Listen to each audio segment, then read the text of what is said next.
আজকে আমি বানাতে চলেছি পনির বাটার মশলা। আমি প্রথমে একটি কড়াই গরম করে নিয়েছি। তার মধ্যে খুব সামান্য পরিমাণ বাটার দিয়ে তারপর একটু সাদা তেল দিয়েছি। 200 গ্রাম পনিরের জন্য অল্প একটু আদা কুচি দিয়ে তার মধ্যে 2টো শুকনো লঙ্কাকে দিয়ে ভালো করে একটু নাড়িয়ে চাড়িয়ে তার মধ্যে 3টে মিডিয়াম সাইজ টমেটো, 15টা গোটা কাজু ও 2 বড় চামচ চারমগজ দিয়েছি।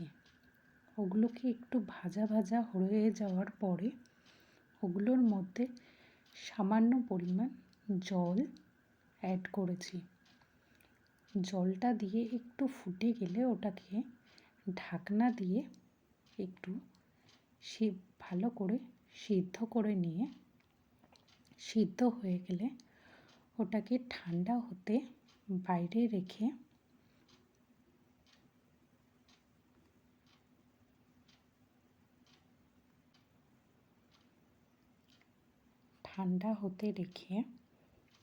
ওটার মধ্যে ওই কড়াইটাকে ভালো করে পরিষ্কার করে নিয়ে ওই কড়াইয়ের মধ্যেই সামান্য পরিমাণ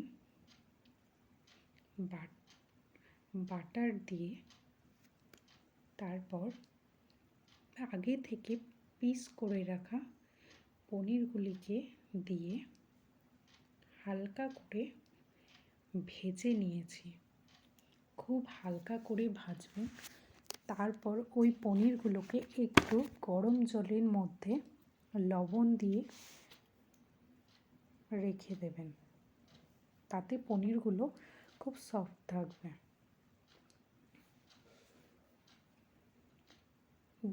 দেখতেই পাচ্ছেন পনিরের সাইজ কীরকম আছে, সেই হিসাবেই আপনারাও করবেন। তাহলে এই সাইজ থাকলে পনিরগুলো ভেঙে যাওয়ার চান্স খুবই কম থাকে।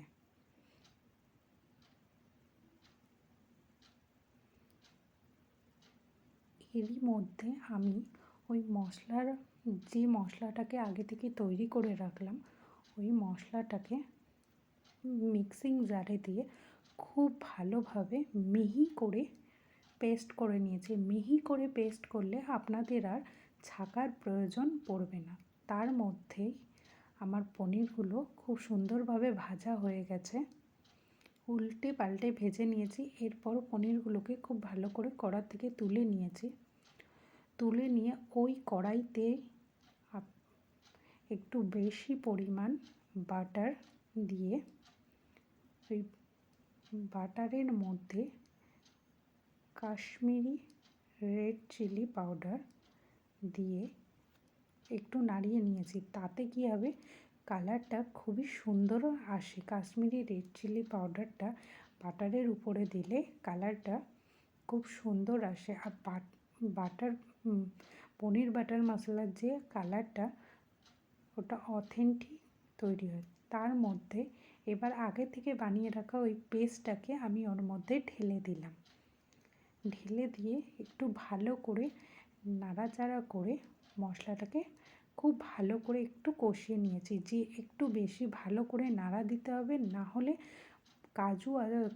কাজু চারমগজ আছে যেহেতু, মশলাতে তলায় লেগে যেতে পারে।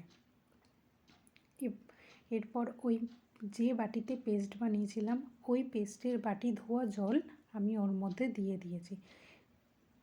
এরপর পরিমাণ মতো লবণ দিয়ে তারপর একটু পরিমাণ মতো হলুদ ওর মধ্যে দিয়ে দিয়েছি। দিয়ে একটু ভালো করে নাড়াচাড়া দিয়ে আমি ওটাকে ঢাকনা দিয়ে ঢাকা দিয়ে দিয়েছি। একটু ফুটে গেলে ঢাকনাটা তুলে ওর মধ্যে এরপর পনিরগুলোকে দিয়ে দিয়েছি। পনিরগুলোকে দিয়ে একটু ভালো করে ফুটিয়ে নিয়ে আবার বন্ধ করে দিয়েছি। বন্ধ করে কিছুক্ষণ পর ঢাকাটা তুলে খুব পরিমাণ মতো চিনি অ্যাড করবেন এবং পরিমাণ মতো গরম মশলা গুঁড়ো। আপনারা চাইলে ওই যখন প্রথম মশলা তৈরি করেছিলাম তখনও একটু গরম মশলা গোটা থাকলে সেটাও দিয়ে দিতে পারেন।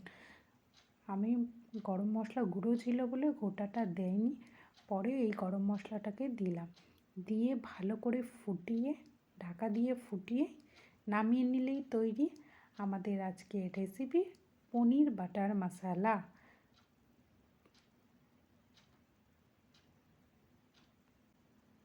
ভালো লাগলে সাবস্ক্রাইব